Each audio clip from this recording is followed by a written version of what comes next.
आज हमारे भी यहाँ 10-20 ट्रैक्टर लेके हमारे जो कृषि मंत्री हुआ करते पहले और आज प्रदेश के अध्यक्ष हैं, पता नहीं वो क्या साबित करना चाह रहे थे। मेरे को ये बड़ा मतलब इस बात का दुख भी है। एक कहता है लाठीचार्ज हुई नहीं, जांच किस बात की अनिल विज जी। एक कहता है जो हमारे बीजेपी के प्रदेश अध्यक्ष हैं वो कहता है कि गलत हुआ। इनके सहयोगी जो जेजेपी के साथी हैं वो कह रहे हैं कि किसानों के साथ गलत हुआ। अगर जिस प्रकार से हरियाणा के किसान भाइयों पे, आड़ती भाइयों पे लाठीचार्ज किया गया और किसानों के बांटने की बात करते हैं। देखिए, माफ़ी क्या है? माफ़ी तो हरियाणा की जनता से आपने पहले ही मांग लेनी चाहिए थी कि जो 10 सीट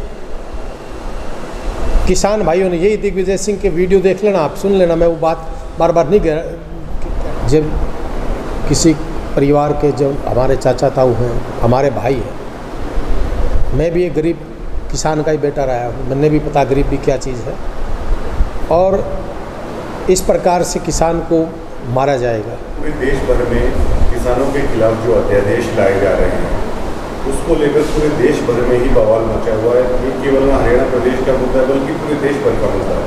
हमारा देश कृषि प्रधान देश माना जाता है, जीडीपी में काफ़ी सारा हिस्सा किसानों का है। बीजेपी और कांग्रेस पूरी तरह से आमने सामने हैं। आपकी पार्टी कह रही है पूरी तरह से गलत है, जबकि बीजेपी ने उपवास भी कर दिया, कह रही है ठीक है। कुलदीप बस क्या मानते हैं इसको लेकर? धन्यवाद एक तो आप सभी साथियों का। देखिए, कांग्रेस नहीं कह रही है, पूरा देश कह रहा है, पूरा हरियाणा प्रदेश कह रहा है, प्रत्येक वो अन्नदाता कह रहा है, वो किसान भाई कह रहा है ये गलत है। और इन बीजेपी के नेताओं की और जेजेपी के नेताओं की और इनकी मेरे को बात एक समझ में नहीं आती, ना हरियाणा की जनता समझ पा रही है। एक कहता है लाठीचार्ज हुई नहीं, जांच किस बात की अनिल विज जी। एक कहता है जो हमारे बीजेपी के प्रदेश अध्यक्ष हैं वो कहता है कि गलत हुआ। इनके सहयोगी जो जेजेपी के साथी हैं वो कह रहे हैं कि किसानों के साथ गलत हुआ और हम किसानों से माफ़ी मांगते हैं। मेरे को ये समझ में नहीं आ रहा कि ये गवर्नमेंट चल रही है या कोई एक खिचड़ी बना रहे हैं, क्या इनकी नीति है, क्या नीयत है। एक कहता है, चोर ने तो कहे लाग और शाह ने कहे जाग। भाई मेरे ये समझ में नहीं आता, तुम कम से कम एक राय अपनी तो बना लो।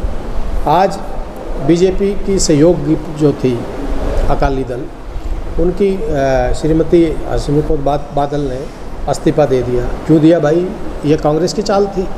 कि बीजेपी के नेता कहते हैं कि कांग्रेस उसमें कांग्रेस की चाल है। कांग्रेस की कोई चाल नहीं है। मैं आज आपके माध्यम से कांग्रेस का खुला स्टैंड में बता देता हूँ। अगर किसान भाइयों के साथ जेजेपी और बीजेपी अच्छा काम करती है, उनको फ़ायदा देती है, स्वामीनाथन आयोग की रिपोर्ट की बात करते थे, एमएसपी की बात करते हैं, अगर अच्छा करती है तो कांग्रेस पार्टी गवर्नमेंट का साथ देगी, खड़ा होकर उनका धन्यवाद करेगी। अगर जिस प्रकार से हरियाणा के किसान भाइयों पे, आड़ती भाइयों पे लाठीचार्ज किया गया और किसानों के बांटने की बात करते हैं, इनका काम क्या है? वही है फूट घेरो राज करो, भाई को भाई से लड़ाने वाली पार्टी है।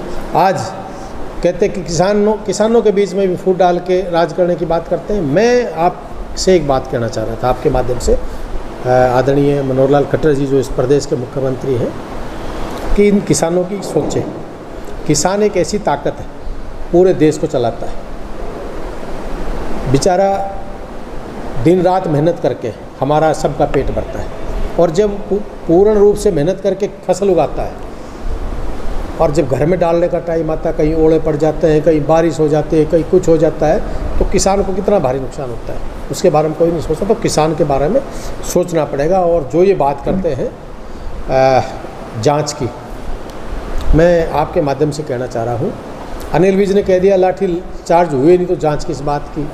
तो दुष्यंत के भाई दिग्विजय जी कह रहे हैं कि गलत हुआ, हम माफ़ी मांगते। कल किसान भाई के जाके 51-51 रुपये की एक भाई वहाँ दे के आता, एक भाई इसकी वकालत करता है।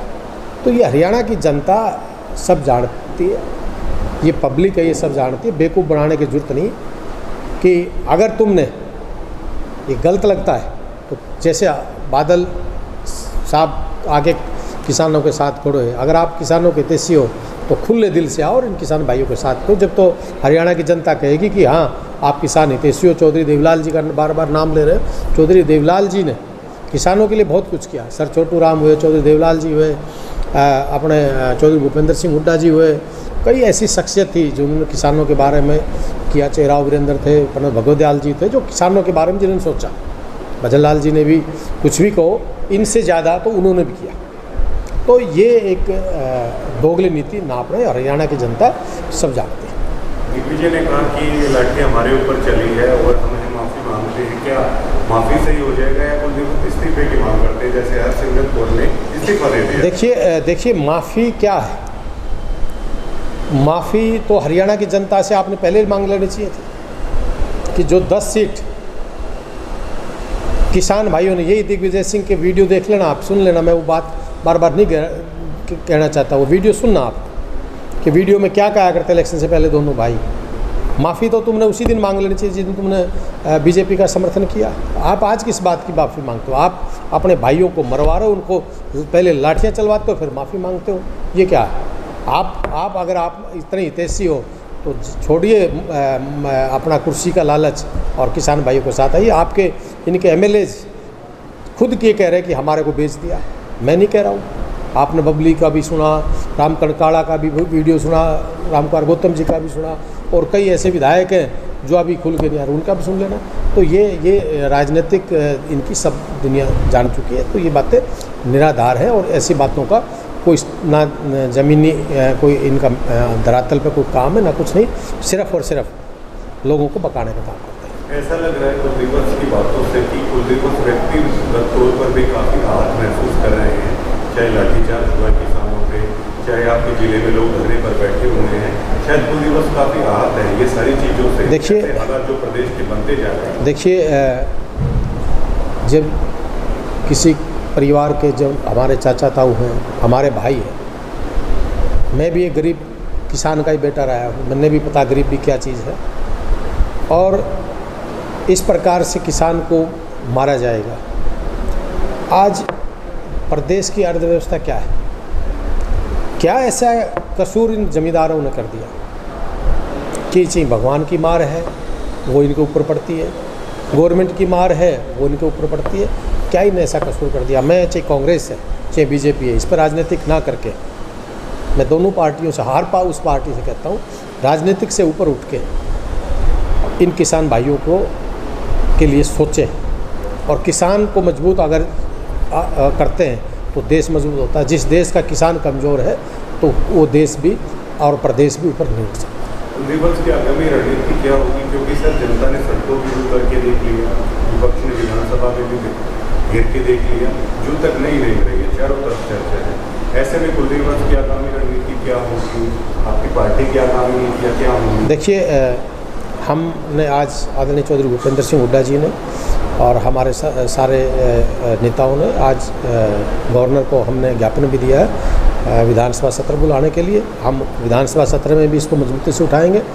और मेरे को तो आज एक बड़ी अजीब सी बात आई, आज हमारे भी यहाँ 10-20 ट्रैक्टर लेके हमारे जो कृषि मंत्री हुआ करते पहले और आज प्रदेश के अध्यक्ष है, पता नहीं वो क्या साबित करना चाह रहे थे। मेरे को ये बड़ा मतलब इस बात का दुख भी है कि आप किसान भाइयों में फूट डलवा रहे हो। 10-20 उनके साथी ट्रैक्टर लेके जज्जर में घूम रहे हैं कि हम समर्थन करते हैं। आप छाती पर हाथ रखना। धनखड़ साहब, आप इलेक्शन से पहले क्या कहते थे, किसान के बारे में क्या कहते थे? वो भाषण भी फेसबुक पर भी डला हुआ है। जब आप आदरणीय नरेंद्र मोदी जी प्रधानमंत्री नहीं बने थे, 2013 का वीडियो वो आपका वो भी आज है। तो ऐसा आप अपने खुद मान गए कि भी किसानों के साथ गलत हुआ है, लाठीचार्ज हुई है। तो आज धनखड़ साहब क्या साबित करना चाहते थे? ये 20-30 ट्रैक्टर इकट्ठे करके झज्जर शहर में घुमा के कि भाई हाँ किसान इससे खुश है। आप अगर ऐसे किसान खुश हैं तो आप मंडियों में आइए, बेरी में जाइए, हर जगह झज्जर में, कुरुक्षेत्र में, करनाल में, रोहतक में, पूरे ज़िला में जाइए, आप पूरे हरियाणा में जाइए, किसान भाई आज क्या आपके बारे में बोल रहे, क्या सोच रहे। तो ये मेरे तो समझ नहीं। हाँ, हमारा स्टैंड है क्लियर। अगर गवर्नमेंट इनके हक में और इनके पक्ष में कोई बात करेगी तो हम इनका स्वागत करेंगे, वरना रोड से लेकर विधानसभा तक जितनी हमारी ताकत है संघर्ष करेंगे। और धर्म युद्ध आदरणीय चौधरी भूपेंद्र सिंह हुड्डा जी ने प्रेस कॉन्फ्रेंस में कुरुक्षेत्र में भी कहा है, हमारी बहन कुमारी शैलजा ने भी कहा है कि हम कुरुक्षेत्र की धर्म नगरी से जो वहाँ पे इन्होंने कांड किया, वहाँ पे ही जैसे कोरोना का ये संकट खत्म होगा, हम 10 लाख लोगों की भीड़ इकट्ठी करके और जनशक्ति के द्वारा, हमारे पास कोई गोली की ताकत नहीं, कोई डंडों की ताकत नहीं, हाँ हमारे पास जनता की ताकत होगी।